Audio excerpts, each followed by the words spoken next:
I was musing about how is it that people who go into politics cause such problems for themselves and for those around them.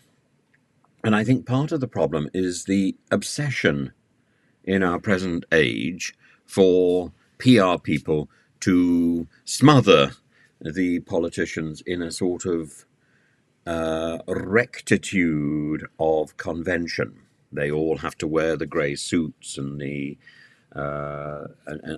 little pins, and they all have to be coached in the correct slogans and briefed precisely on what they should be saying in response to any particular issue. The civil servants prepare the notes that are then read out dutifully in the House of Commons as if they are the words of the relevant minister.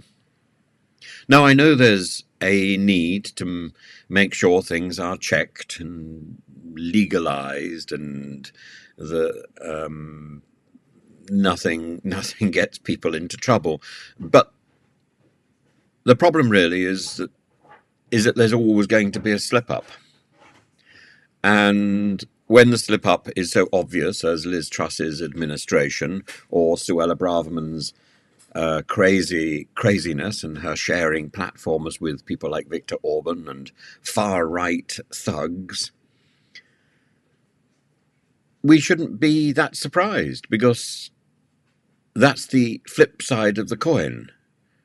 If everybody is so tutored in wokery and the right conventions, these people are performers, political performers, and there will come a point when they can do nothing except perform, and that will then be sensational and shocking and against the current. Maybe rather than letting this genie straight out of the bottle without any dilution, we should let these people be themselves from the moment they stand for office. We should let the public see who they are voting for, rather than have these confections on offer who mean nothing and are liable to go wild given any license. And they're liable to cause trouble.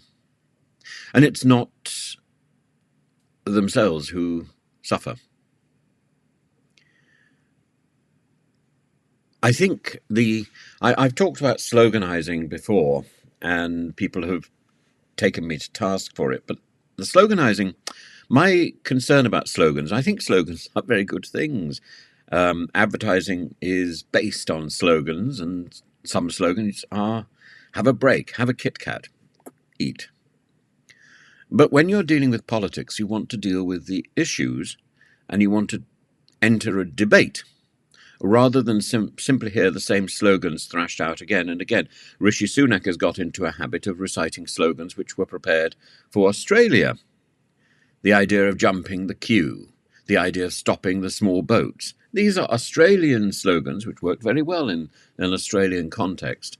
They don't work quite so well here, particularly when we've stopped all the queues, when migrants can't join a queue because there is no safe and legal route for somebody to come to the UK anymore. Most of those routes have been closed off, so they're not jumping a queue. It's the only way they can get here, to come here in a small boat. So the slogan which Rishi Sunak is repeating is pointless. And it would be much better to hear what his real thoughts are, because they will come out eventually. We shouldn't have to wait for the memoir. But I mean, I'm itching to go and buy Liz Truss's latest tome. It will be a riot, probably up there in my library, on my shelves, to contrast or compare with the wonderful rubbish written by Nadine Dorries. The plot is still a page-turner, believe me. But instead of a slogan, we ought to be having a proper discussion, a proper debate.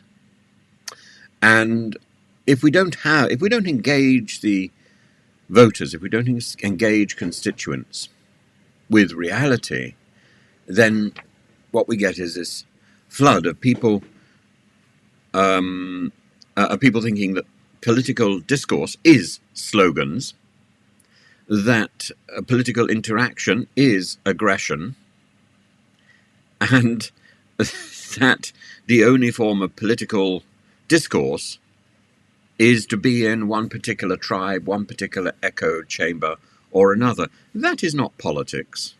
That's sheep herding. And, are you the sheep or are you the dog? Either way, you're not very human.